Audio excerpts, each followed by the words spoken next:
हम डिस्कस ये कर रहे थे कि 2001 में एक बंदा बैंक जाता है, बैंक जाकर डिपॉजिट कराता है 6 लाख रुपए, 11.5% का रेट है, 8 साल बाद इसकी कहानी खत्म हो जाएगी। फिर वो बंदा सेम 2003 में ही बैंक जाता है और बैंक से आके लोन ले लेता है। पहले वाले केस में बैंक उसको पैसे देगा, दूसरे वाले केस में वो बैंक को पैसे देगा। 6,40,000 रुपये का लोन लिया है, 12% का रेट है, टाइम 6 साल का है। तो आपको ये पहचानना है कि eight the end of the period, ठीक है ना, कितना अमाउंट उसको रिसीव होगा या वो पे करेगा। ठीक है।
ओके विनेश, अभी चेक करते हैं।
क्या शारा फैसला बारिश हो रही है क्या?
हो गया भाई,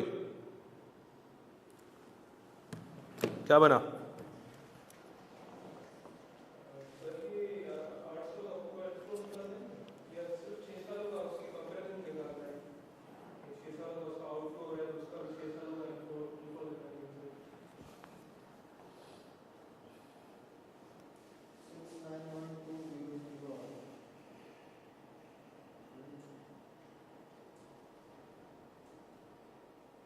तुमने क्या किया? क्या किया बताओ?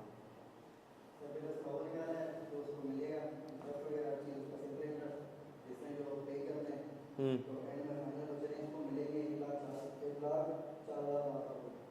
1,04,000 इसको मिलेंगे। तुमने क्या किया?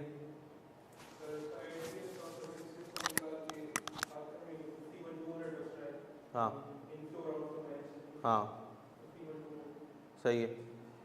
पहले ये चेक कर लिया कि दोनों सेम पॉइंट पे ख़त्म हो रहे हैं नहीं हो रहे?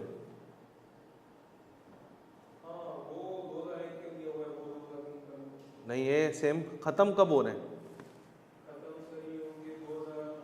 हाँ वो और वो वाला बस तो सेम सही है ना फिर। तो भाई सिंपल सिनेरियो है क्या कि जो आपका डिपॉजिट वाला सिनेरियो है वो जो शुरू हुआ है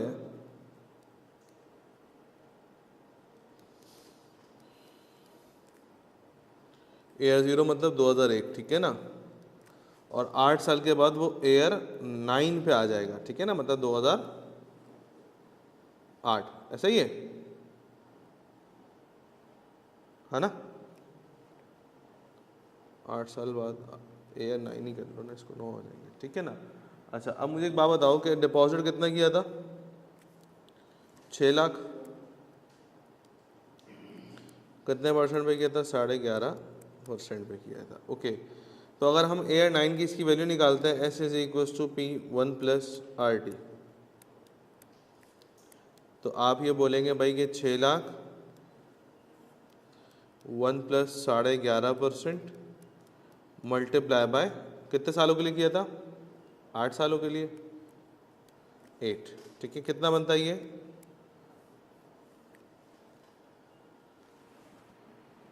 1152,000, ऐसा ही है।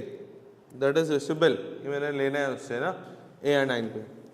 अच्छा लोन के सिनेरियो के अंदर हुआ ये कि एयर 0 पे जो आपका टाइम बनता है वो 2003 बनता है। अच्छा ख़त्म 6 साल के बाद जो है वो 2009 ही होगा।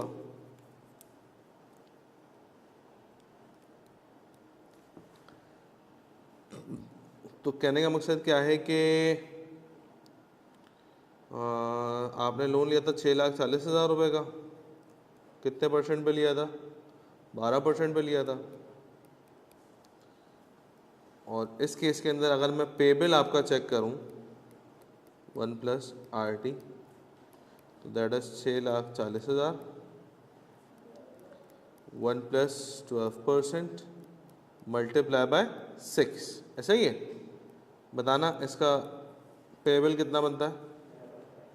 हाँ 11,08,000। ओके, तो अगर मैं डिफरेंस निकालूं तो मुझे देख के पता चल रहा है कि 11,52,000 रुपये मैंने लेना है इससे और 11,08,000 रुपये मैंने देना है। तो इसका मतलब 51,200 के करीब मैंने लेना है मैंने।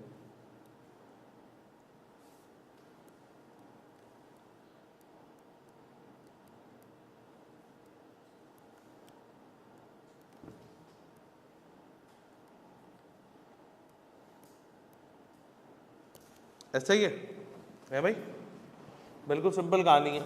लेकिन सिर्फ जहन में ये रखना है कि डिपॉजिट और लोन दोनों सेम पॉइंट पे आके ख़त्म हो रहे हो। ये तो इत्तेफाक हो गया कि 2009 पे ख़त्म हो रहे थे, अगर कहीं आगे पीछे ख़त्म हो रहे होते फिर क्या करते? फिर हम कुछ और सिनेरियो करते, वो हम तो 2-3 दिन बाद सीखेंगे क्लास के अंदर, ठीक है ना। लेकिन याद रखने वाली बात ये कि जब भी दो अमाउंट्स को आप प्लस या माइनस करोगे तो उसमें पॉइंट ऑफ टाइम का ख्याल रखना लाजमी है। लोन रिसीव क्यों होगा? लोन हम ले रहे हैं ना, हाँ, तो ये 6,40,000 रुपये इनको में ऐड नहीं होगा? नहीं क्यों? भाई, दोनों की कैलकुलेशन अलग करूँगा ना मैं। नहीं, वो तो मैं समझ गया, लेकिन 6,40,000 तो हमारे ऐड होगा नहीं होगा?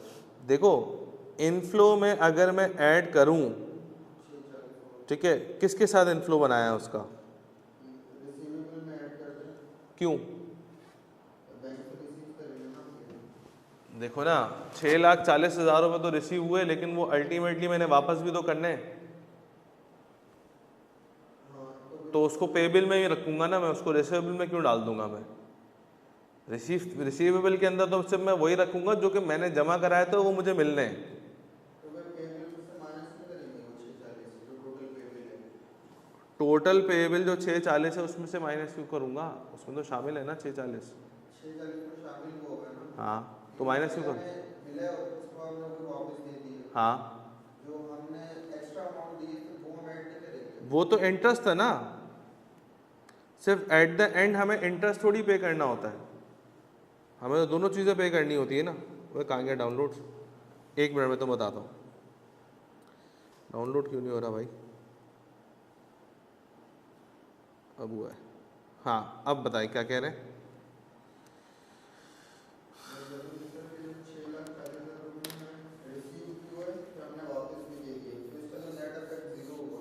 नेट इफेक्ट जीरो होगा, लेकिन तो उसमें इंटरेस्ट तो कैलकुलेट होगा। वो इंटरेस्ट कैलकुलेट होगा, तो हम सिर्फ इंटरेस्ट दे रहे हैं ना अगर देखा जाए तो। हाँ, तो इसमें तो हमने पूरी वैल्यू नहीं दी, और 6,40,000 उधर उधर बराबर में प्रिंसिपल और वो दोनों। अगर ऐसा होता ना कि मैं सिर्फ इंटरेस्ट इंटरेस्ट कंपेयर करता, तुम इंटरेस्ट कंपेयर कर रहे हो दोनों का, इंटरेस्ट रिसीवेबल इंटरेस्ट पेएबल ऐसा कर रहे हो कंपेयर। नहीं, मैंने ऊपर वाले का पूरा लिखा है, नीचे वाले का सिर्फ इंटरेस्ट गलत लिखा है ना, फिर वो उसमें से भी तो 6 लाख रुपए हटाओ। प्रिंसिपल जो है उसका। हाँ, पहले दिए फिर ले लिए, तो उसका भी नेट इफेक्ट जीरो हो गया। लेकिन ये काम मैं तब करूंगा, ये काम मैं तब करूंगा जब दोनों का प्रिंसिपल सेम होता। समझ रहे हो? अभी तो प्रिंसिपल ही चेंज है ना दोनों का। तो जब अगर प्रिंसिपल दोनों का 6,40 होता तो चलो हम फिर इंटरेस्ट इंटरेस्ट कंपेयर कराते कि प्रिंसिपल के रिस्पेक्ट से आया गया बराबर दोनों डिपॉजिट और लोन के केस में, फिर हम इंटरेस्ट को माइनस करा लेते तो पता चल जाएगा नेट रिसीवेबल पेबल कितना है। आ रही मेरी बात समझ में? लेकिन यहाँ पर फ्यूचर वैल्यू हमने इसीलिए साथ में कैलकुलेट करी है क्योंकि दोनों का प्रिंसिपल अमाउंट चेंज है। ओके,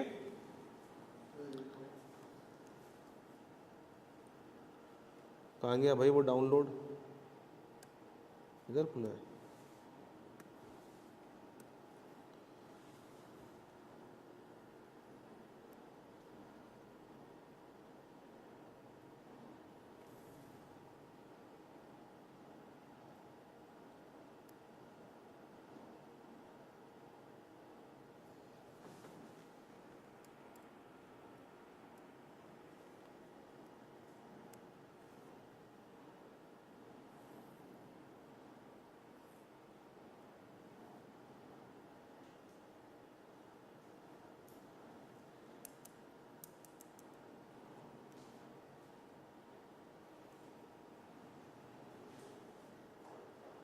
भाई क्या मसला है?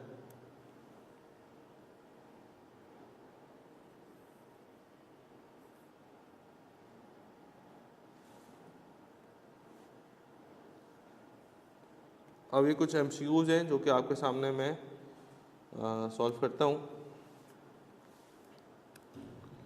बल्कि आप लोग खुद ही करना है क्योंकि अब तक तो बेसिक इन्फॉर्मेशन मैं आपको दे चुका हूँ, तो उसके लिहाज से ये वाले एमसीक्यूज इजीली सॉल्व हो जाने चाहिए आप लोगों से।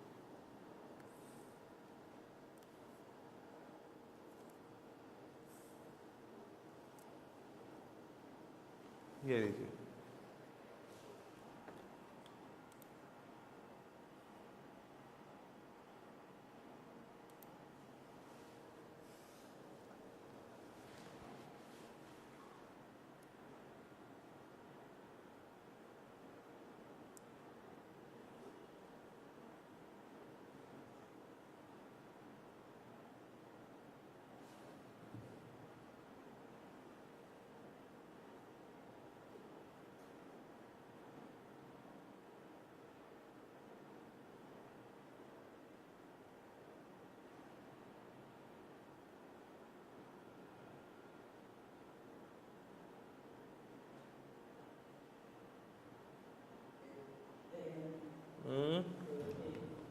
तो कह रहा है 1 लाख रुपये बोरो के 4 साल के लिए 7% रेट है, simple interest, what must he pay to clear the loan at the end of the period. आपने सिंपल फॉर्मूला अप्लाई कर दिया होगा, S is equal to P 1 plus R T.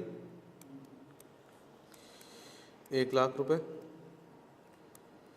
1 plus 7% multiply by 4, 1,28,000 रुपये।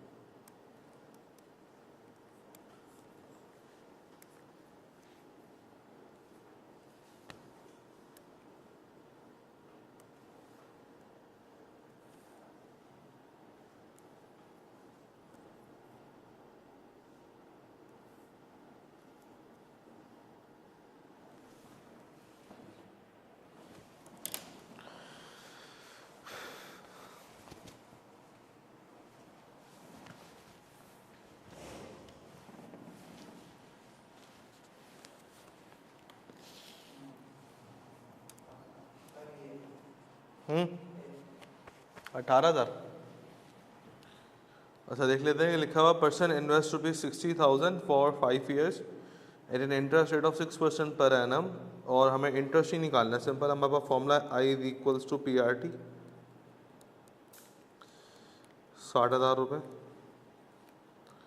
Multiply by 6% multiply by 5, कितना बना interest? 18,000।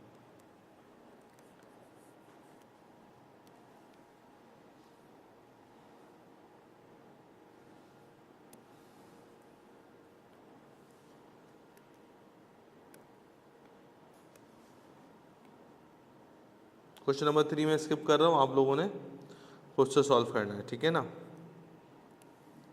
वो वही है जो अभी हमने टाइम को प्रोपोर्शनेट नहीं किया था 8/12 करके, वो वही वाला सवाल है। लिख देता हूँ, क्वेश्चन नंबर 3 होमवर्क है। चलो ये बताओ,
हम्म, 6 साल आ रहा है।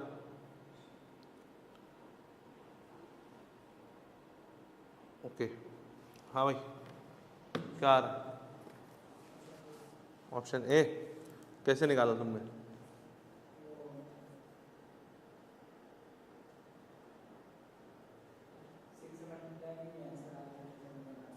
अच्छा 6 रख के मल्टीप्लाई कर लिया,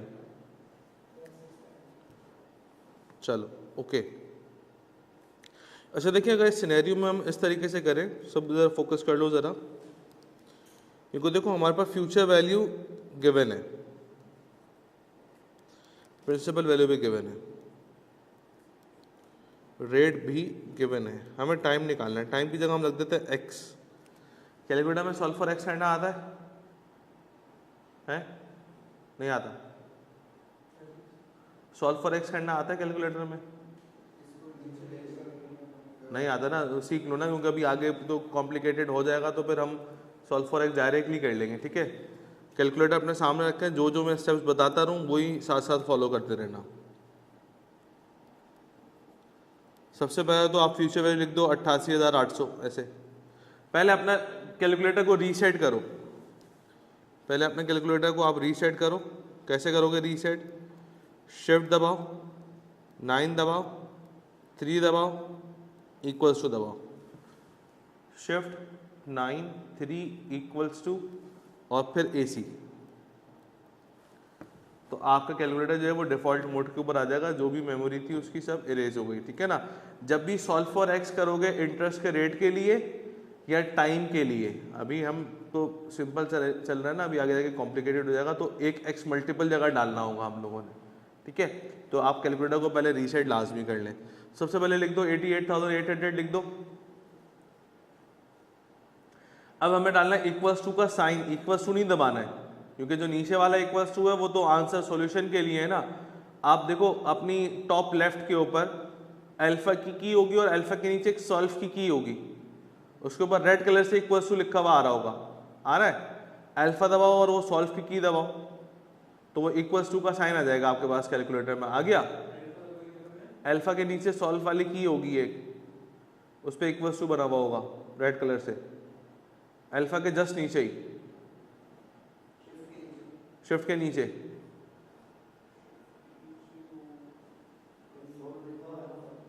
सॉल्व है ना, सॉल्व लिखा हुआ होगा, सॉल्व के साथ रेड कलर से इक्वल्स टू लिखा होगा, लिखा हुआ है।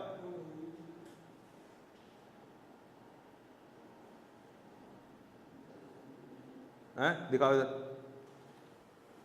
तो ये 8 मोड वाला नहीं है, वह तो मेरे 3 मोड तो मना ही कर दिया था ना, 8 मोड्स चाहिए ना, 8 मोड्स। एनीवेज तुम इसके साथ बैठ के देख लो, आ जाओ इधर। तो अल्फा दबाकर नीचे वाला सॉल्व की दबाओगे तो इक्वल्स टू का साइन आ जाएगा। अब आप लिखो 60,000, 60 ब्रैकेट ओपन करो, 1 + 8% लिखो, ब्रैकेट ओपन कर दिया, 1 + 8% लिख दिया, मल्टीप्लाई डालो साइन। अब x डालना है, शिफ्ट दबा के ब्रैकेट क्लोज दबाओ, x आ गया। अब इक्वल वो ब्रैकेट क्लोज दबाओ आप दोबारा, ताकि ब्रैकेट आ जाए, आ गया, टाइप हो गया पूरा कैलकुलेटर है। x के बाद कॉमा आया,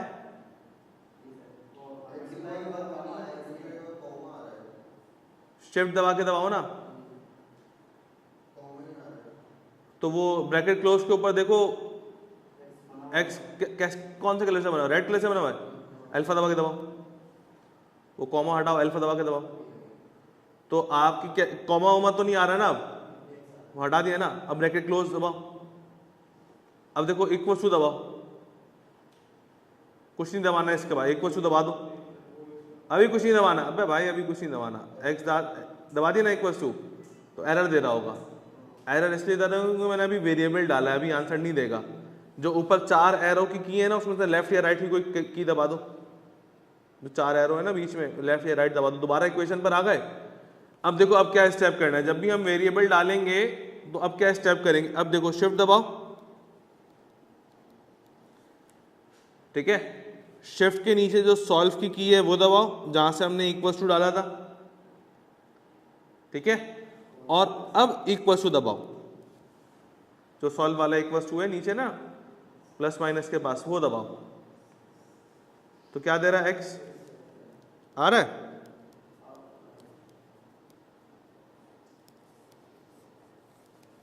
है भाई। इक्वेशन टाइप करने के बाद शिफ्ट दबाना है, शिफ्ट के नीचे बाद उसके नीचे जो सॉल्व की है जहां से हम इक्वल्स टू लेके आए थे वो दबाना है, और फिर देन इक्वल्स टू दबाना है। तो शिफ्ट सॉल्व इक्वल्स टू करेंगे तो सॉल्व फॉर एक्स कर देगा आपका कैलकुलेटर इजीली, ठीक है। ये तो चलो अभी बेसिक एग्जांपल थी कि हमने इसमें डायरेक्टली भी ऑप्शंस को रखकर वेरीफाई कर सकते हैं कि जहाँ फ्यूचर वैल्यू बनेगी वही रख देंगे, लेकिन आगे जाके कॉम्प्लिकेटेड हो जाएगा तो उस केस में हमें इसको यूज़ करना पड़ेगा। ट्रिक को अपने बार याद कर लीजिए, ठीक है।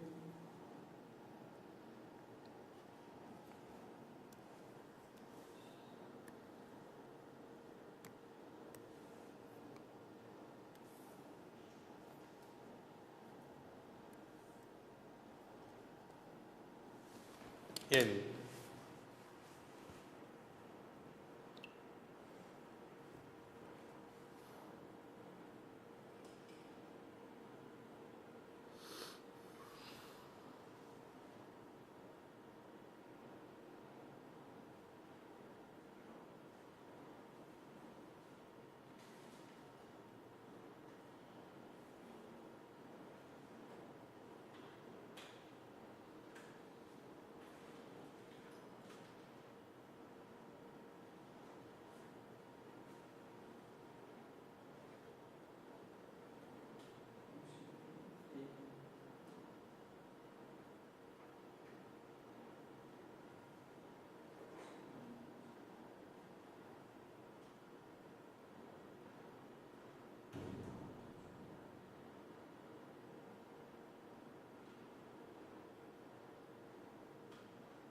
हम्म।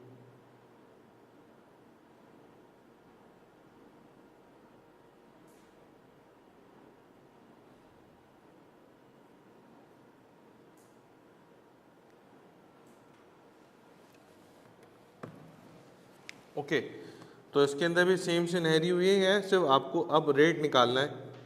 तो आप फॉर्मूला अप्लाई कर दो, S is equals to P 1+RT, और 1,22,400 इक्वल्स टू 90,000,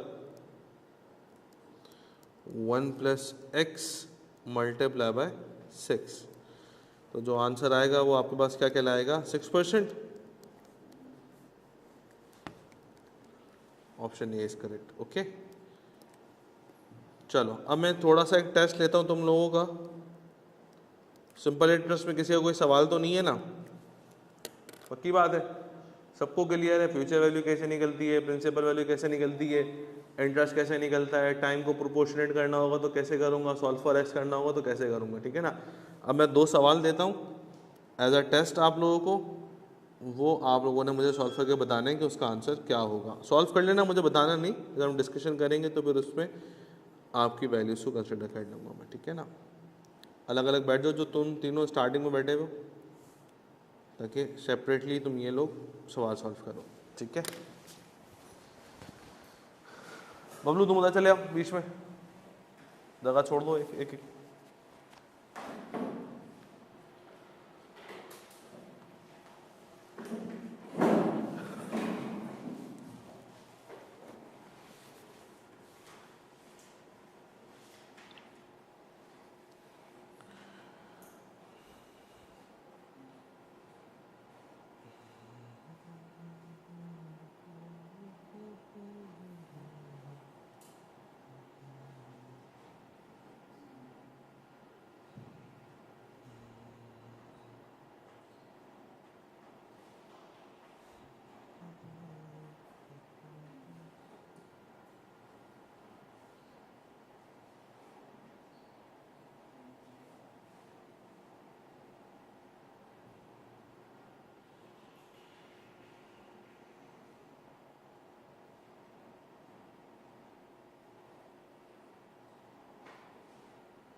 वो भाई टेस्ट है यार, क्या हो गया?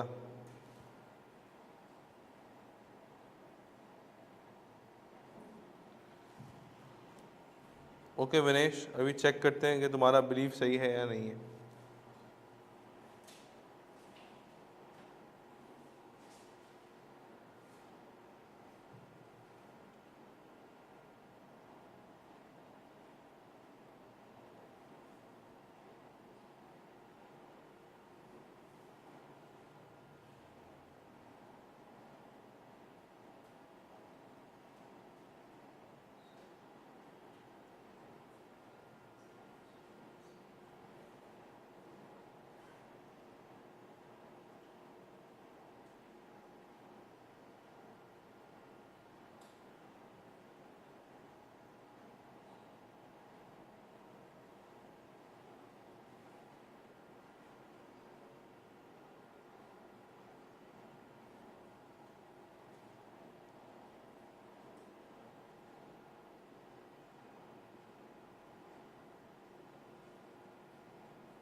ओके, हाँ भाई हो गए, सबसे हो गए।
हो गए भाई, सबसे हो गए।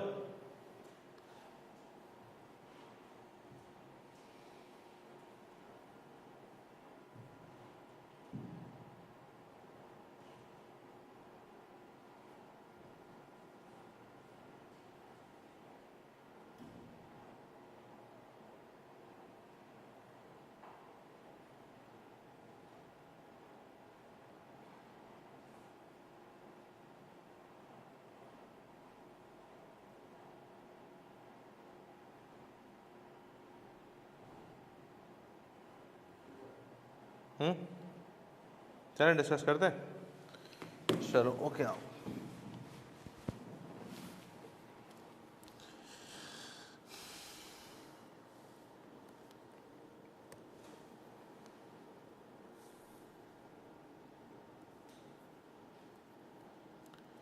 कोई चीज़ नहीं आई इसमें है? नहीं, कुछ नहीं आया। डबल परसेंटेज क्या है? इंटरेस्ट रेट बोलो ना, ये परसेंटेज का मतलब क्या है? रेट दो आ गए। अब तक तो हमने एक रेट के साथ कहानी देखी थी, इसका मतलब ये जो सिनेरियो है ये है simple interest with multiple rates, ऐसा। लेकिन मैकेनिज्म तो वही है ना, मैकेनिज्म में चेंज नहीं है, थोड़ी सी वर्किंग के अंदर चेंज होगा। सिंपल इंटरेस्ट जैसे पहले काम करता था अभी भी वैसे ही काम करेगा। ओके आओ देखते हैं। लिखा हुआ है ईयर 0 के ऊपर 5,50,000 रुपये हैं। ओके, टोटल 10 सालों के लिए जमा कराएं तो ईयर 10 आ जाएगा। Okay, bank charges 9.65% for first 8 years. शुरू के 8 सालों के लिए जो रेट है वो 9.65% है। ओके, हमने कहा ठीक है। फिर कह रहा है 10.75% for the remaining period of 2 years. अच्छा, ध्यान ये रखना है कि हमने वैल्यू कब की निकालनी है। वैल्यू वो कह रहा है कि eight the end of 10 years की, हमें मतलब पूरे 10 सालों की ही कैलकुलेशन करनी है, ठीक है ना। अच्छा, अगर मैं एंड के 2 सालों की कैलकुलेशन को अभी छुपा दूं तो शुरू के जो 8 सालों की कैलकुलेशन है वही है जिस तरीके से हम पीछे करते हुए आ रहे थे, ऐसे ही है ना। तो उसके लिए तो हम फॉर्मूला अप्लाई कर देते हैं, S = P 1 + RT शुरू के 8 सालों के लिए, ठीक है। तो आप बोलोगे 5,50,000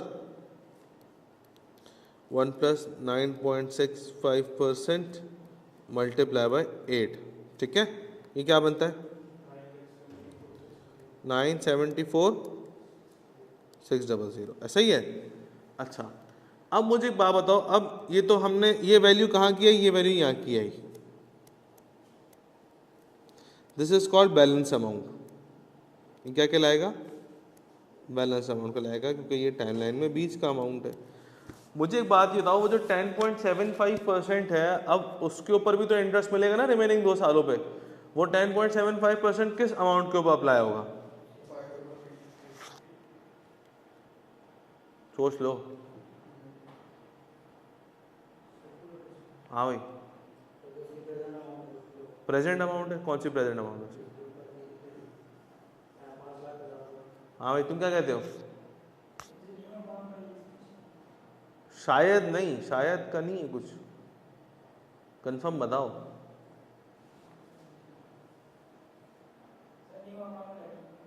न्यू अमाउंट पर लगेगा, क्यों?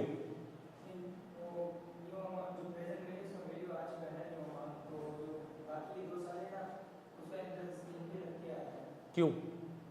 क्यों का जवाब दो ना।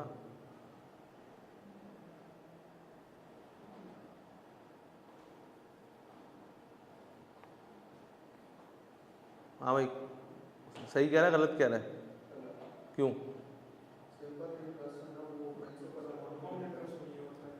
भाई सिंपल इंटरेस्ट में हर साल rate of interest principal value के ऊपर अप्लाई होता है। और प्रिंसिपल वैल्यू हम किसको कहते हैं? हमेशा AR0 की वैल्यू, मैंने लिखा वो बैलेंस अमाउंट है। बैलेंस अमाउंट के ऊपर तो principal value deal, simple interest तो डील ही नहीं करता। आई बात समझ में? हमेशा जो भी रेट होगा सिंपल इंटरेस्ट का, वो प्रिंसिपल वैल्यू के ऊपर अप्लाई होगा। प्रिंसिपल वैल्यू को किसको कहते हैं? AR0 की वैल्यू को कहते हैं। वो कितनी है? 5,50,000। तो इसका मतलब ये रेट किसके ऊपर अप्लाई होगा? 5,50,000 रुपए के ऊपर अप्लाई होगा। अब मैं ये कहता हूँ कि उन 2 सालों के लिए फॉर्मूला बताओ, कौन सा फॉर्मूला रहेगा? वो वही कौन सा? 1+RT वाला? हाँ, ये वाला। हाँ, तुम भी क्या कहते हो? ये वाला रहेगा। तुम क्या कहते हो? सर मैं यहाँ तक पहुँचा ही नहीं, अभी मैं तो ऊपर ही था। सोचो फिर आता हूँ। हाँ, अच्छा, क्यों?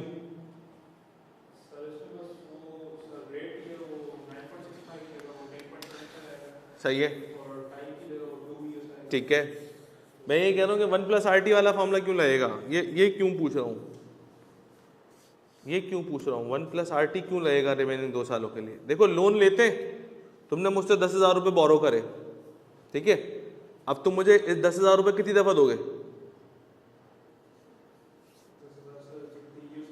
नहीं ना, जितना ईयर्स होगा तो इंटरेस्ट दोगे ना। ये 10,000 रुपये का जो तुमने मुझसे डेट लिया है, ये कितनी दफा पे करोगे? 10,000 वन टाइम पे करोगे ना। तो क्या पहले पीरियड के अंदर हमने पी को काउंट कर लिया है, प्रिंसिपल वैल्यू को? जब P1 से मल्टीप्लाई हुआ तो P पहले केस में आ गया ना। अब रिमेनिंग 2 सालों में दोबारा RT दोबारा ऐड करूंगा क्या? 1+RT, तो प्रिंसिपल वैल्यू दोबारा काउंट हो जाएगी।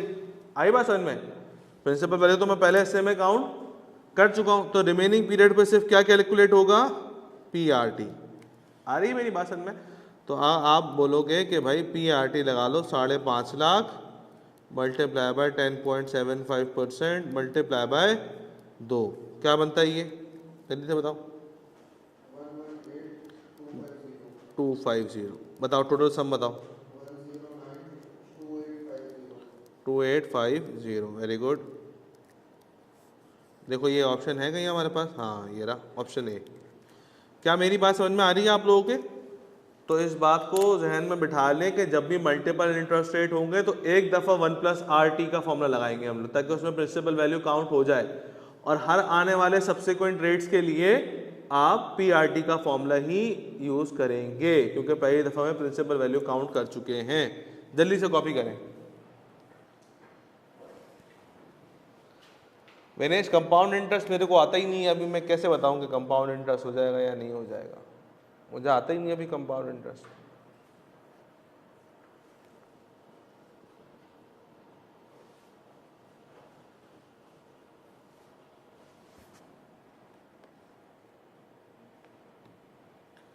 भाई जल्दी से कॉपी करें, जल्दी जल्दी हाथ चलाएं शाबाश।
हो गया भाई, चलें और सेकंड सवाल देखते हैं।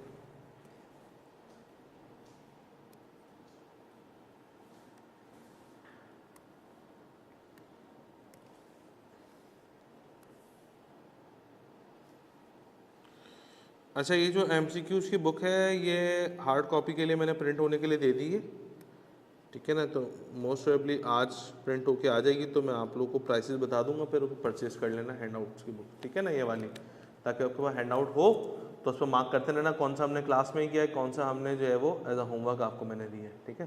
तो वो हार्ड कॉपी अपने पास ले लेना, ठीक है। ये प्रिंट होके आ जाए तो फिर प्राइसिंग पता चलेगी कितने की आ रही है उसकी कॉस्टिंग उसकी, ठीक है ना। अच्छा जी, लिखा हुआ क्या है, AR invested rupees this for 6 years at interest provided, इतना इंटरेस्ट लास्ट 2 years का। अच्छा, कह रहा है इन्वेस्ट किया है 354,256, ओके, 6 सालों के लिए किया है। हमने कहा ओके, लास्ट 2 years का रेट पहले दिया हुआ है, मतलब ईयर 4 और 5 और 6 का 4.56% और स्टार्टिंग पीरियड का 6.79%। हमने कहा कोई मसले वाली बात नहीं है, हम कर सकते हैं काम। Calculate is total balance eight the end of 5 years from now. 5 years from now का मतलब क्या है, आज से 5 साल पर, मतलब टोटल मुझे 6 साल की कैलकुलेशन नहीं करनी है, हमें जो अमाउंट निकालना है वो कहाँ निकालना है, ईयर 5 का। अच्छा, तो वही सिंपल सिनेरियो है जिस तरीके से हमने पहले काम किया। हम फॉर्मूला अप्लाई करते हैं, S is equal to P1 plus RT plus PRT। तो आप बोलोगे 345,256 1 प्लस 6.79%, ये तो पूरे 4 सालों पर लगेगा, लेकिन एंड वाला रेट जो है 4.56% वो लगेगा कितने सालों के लिए, सिर्फ 1 साल के लिए, क्योंकि हमें 5 साल की कैलकुलेशन करनी। क्या बनता है, 4,666,26, ओके। तो ऑप्शन ए इज करेक्ट, ठीक है ना। जल्दी से छापे भाई, शाबाश।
सर वीकली हमारी कितनी क्लास होती थी, 4 क्लास होती थी पर वीक।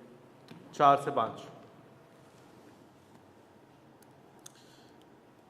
हाँ भाई, हो गया।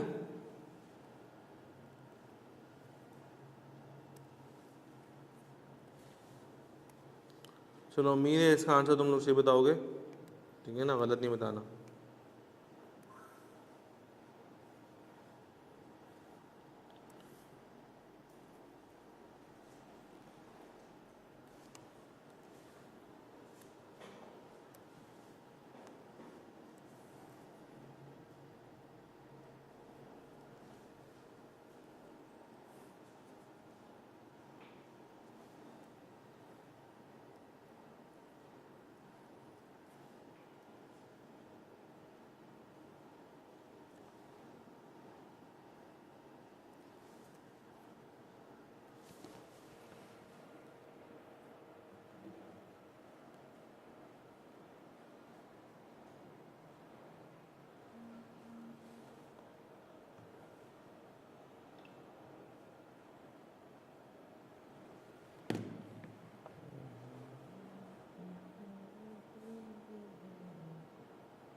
ओके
हाँ भाई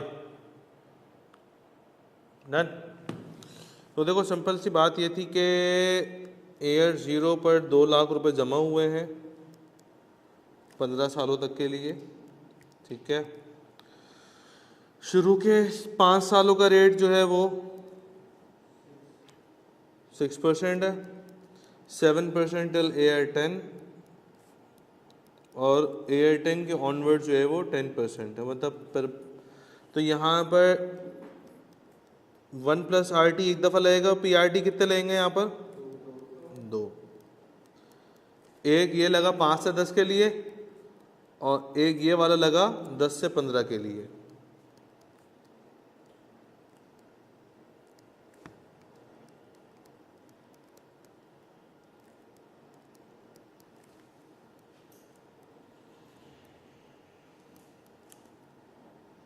कौन गया 7% मल्टीप्लाई बाय 5 प्लस 2 लाख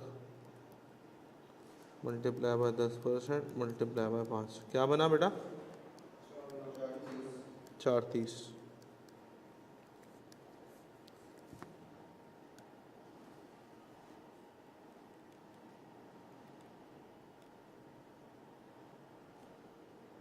ठीक है, क्वेश्चन नंबर 9 मार्क कर लो as a homework.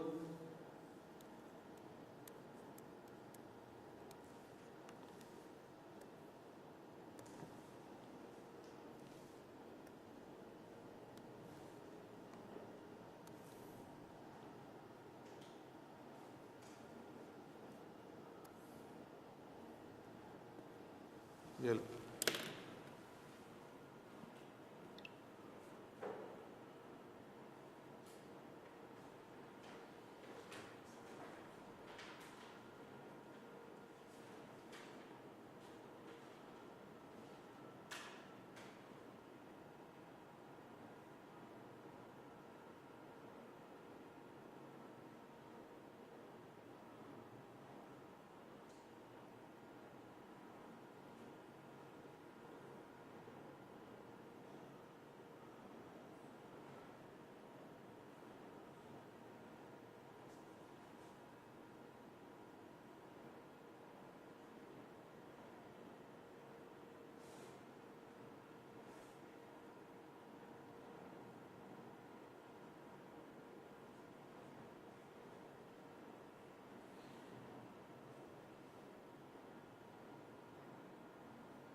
Sir AR9 onwards का मतलब है AR10 से स्टार्ट है।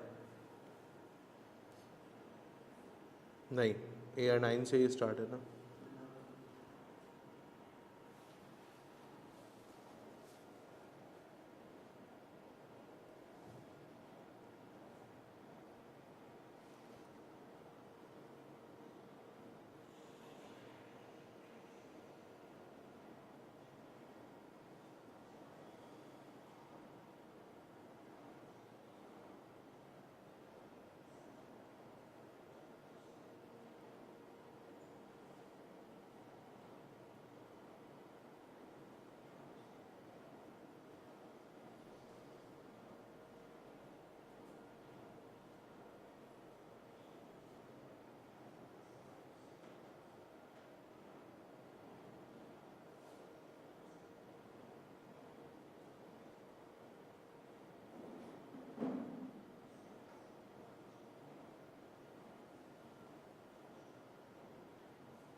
हो गया।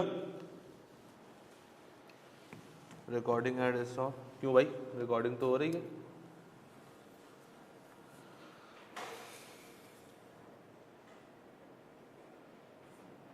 तुम्हें कैसे पता चला रिकॉर्डिंग रुक गई?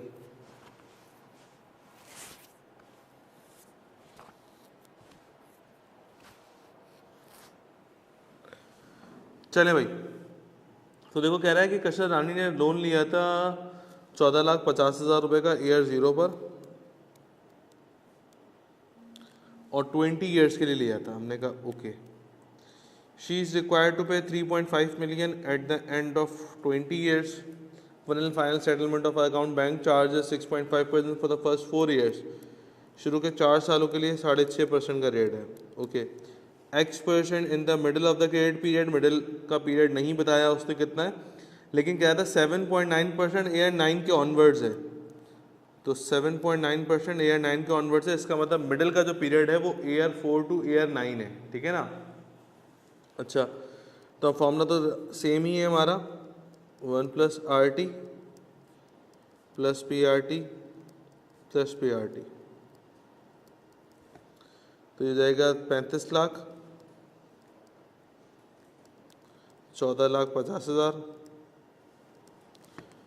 1 + 6.5% मल्टीप्लाई बाय 4 और 14,50,000 multiply by x multiply by 5। ठीक है, फिर 14,50,000 मल्टीप्लाई बाय 7.9% मल्टीप्लाई बाय 11। ठीक है ना, बताओ x क्या बन रहा है? ए बन रहा है 5.69%। सॉल्व किया है? हाँ भाई, अलग आ रहा है क्यों?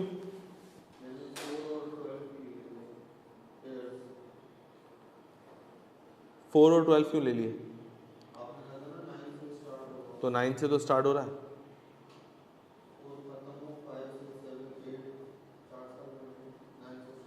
नहीं ना, देखो ऐसे करो, ईयर 4, 5, 6, 7, 8, उससे बोला ईयर 9 ऑनवर्ड्स, तो 9 साल के बाद से शुरू होगा ना कहानी। तो ये तो 4 पे खत्म, 1 साल, 2 साल, 3 साल, 4 साल और 5 साल। 4 तक है ना, 4 का पीरियड तो पहले का है ना। अभी हम जो है वो 2000 क्या चल रहा है, 26 चल रहा है ना, है तो पीरियड कौन सा है ये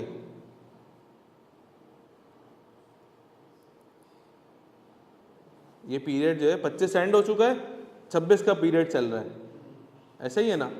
तो हम जब बात करते हैं ना कि भाई एयर 4 पे खत्म हो जाएगा, तो एयर 4 पे खत्म होने का मतलब क्या, उसका एयर 4 का पीरियड उससे पहले था। अब मैंने बोला ना भाई एयर 9 पर शुरू होगा, तो एयर 9 पे शुरू होने का मतलब क्या, एयर 9 का पीरियड तो उससे पहले था ना, वो चल रहा है, वो तो रेट है। उससे बोला 9 ऑनवर्ड्स, 9 ऑनवर्ड्स का मतलब क्या, 9 के बाद से शुरू करूंगा मैं। ठीक है, तो मिडिल का पीरियड क्या आ गया, वो पहला वाला 4 पे खत्म हो गया था, तो 4 से लेकर 9 तक बीच में 5 साल आ गए हमारे पास। ठीक है, तो इस तरीके से आप कर लें।